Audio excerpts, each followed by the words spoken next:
Netflix TV நேயர்களுக்கு வணக்கம். துளசி பாணியில் பேசுகிறேன். இந்த வாரம் நம்ம சேனல் ஒளிபரப்பு நிகழ்ச்சி கிராணி திரைப்படத்தை பற்றி விமர்சனம். 2017 ஆண்டு வெளியான பிரம்மா.com படத்தை இயக்கிய விஜயகுமாரன் இயக்கி உள்ள படம் கிராணி. இப்படம் ஹாரர் த்ரில்லர் பாணியில் மிரட்டியிருக்கிறது. இப்படத்தில் நடிப்புக்கு வடிவுக்கரசி முதன்மை கதாபாத்திரம் நடித்துள்ளார். ஒச்சாழி கிழவியாக மிரட்டியிருக்கிறார். அவர் வரும் ஒவ்வொரு காட்சியும் படம் பார்ப்பவர்களை உரைய செய்யும் என்பது உறுதி. மேலும் சிங்கம்புலி, திலீபன், ஜிவி அபர்ணா, கஜராஜ், ஆனந்த் நாக், குழந்தைகள், மாஸ்டர் ஷியாம், கன்ஷியாம், பேபி சந்திரேயா ஆகியோரும் தங்கள் பங்குக்கு சிறப்பான நடிப்பை கொடுத்திருக்கிறார்கள். இப்படத்திற்கு சீட்டா பாண்டியன் இசையமைத்துள்ளார். பின்னணி இசை படத்தை தூக்கி நிறுத்துகிறது. குழந்தையை தூங்க வைக்க பாடும் அந்த பெண் உச்சாயி கிழவி வருவா நெஞ்சுக்கறி கேட்பா என்ற பாடல் அதிர வைக்கிறது.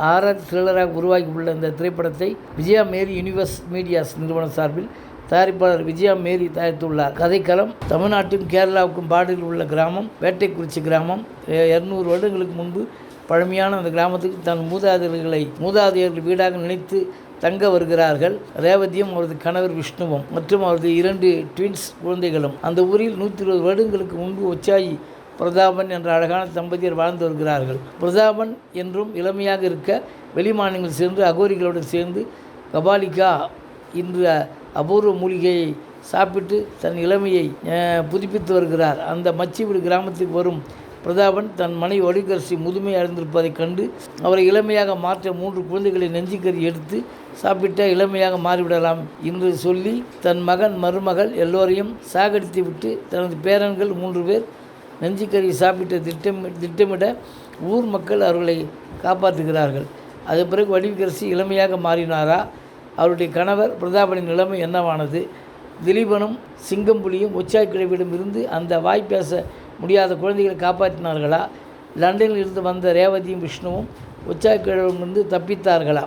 ஒச்சாயி கிழவி தன்னுடைய இளமையை அனுபவிக்க குழந்தைகளை பலி கொடுத்தாரா இல்லையா என்பது போன்ற விறுவிறுப்பான கிரைம் த்ரில்லர் கதையாக சொல்லியிருக்கிறார் இயக்குனர். தமிழ் சினிமா ரசிகர்கள் ஹாலிவுட் திரைப்படங்களில் கிரைம் த்ரில்லர் படங்களை தேட ஆரம்பித்து விட்டார்கள். இங்கே அப்படிப்பட்ட சினிமாக்கள் எடுப்பது பெரிய சவால். அது பார்வையாளனுக்கும் பிடித்திருக்க வேண்டும், தயாரிப்பாளருக்கும் லாபம் கிடைக்க வேண்டும். ஆனால் கமர்ஷியல் என்ற வட்டத்தில் சுற்றும் இந்த சினிமாக்காரர்களுக்கு இது ரொம்பவே கஷ்டமான விஷயம். ஆனால் அதையும் மீறி சிலர் இப்படிப்பட்ட முயற்சிகளில் ஈடுபட்டு அதில் வெற்றியும் பெற்றிருக்கிறார்கள்.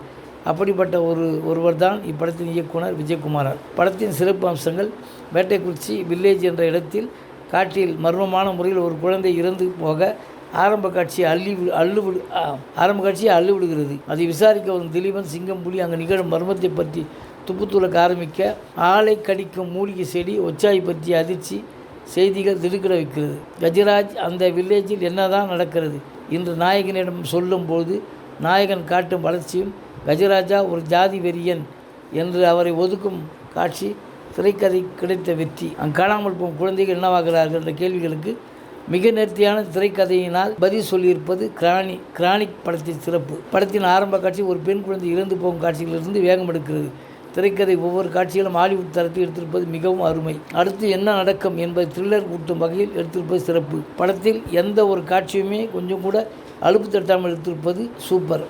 ஒரு சில வன்முறை காட்சிகளில் சத்தமே இல்லாமல் பார்வையாளர்களிடம் பயத்தை கொண்டு வந்திருப்பது அபாரம். உதாரணம், உச்சாயி விஷ்ணுவையும் ரேவதியையும் அடித்து கொலை செய்யும் காட்சி திகிலூட்டும். அதே போல் இறக்கும் கணவனுக்கு ஆபத்து என்பதை ஒச்சாயி புலம்போதும் வாய் பேச முடியாத 2 குழந்தைகளை பிடிக்க காய் நகர்த்தும் உணர்த்தும் அந்த ஒரு காட்சியை டைரக்டர் பாராட்ட வேண்டும். கணவன் பிரதாபனை மரத்தில் கட்டி வைத்து உயிரோடு எரிக்கும் பொழுது பம்பை மேலே சத்தம் கேட்டு ஒச்சாயி நடுங்குவது, குழந்தைகளை கொலை செய்ய வரும் காட்சியில் கேமராவையே வெறுத்து பார்த்து ஒச்சாயி துரத்தும் காட்சி, திலீபனும் சிங்கம்புலியும் தப்பிக்கும் காட்சி, ஒச்சாயி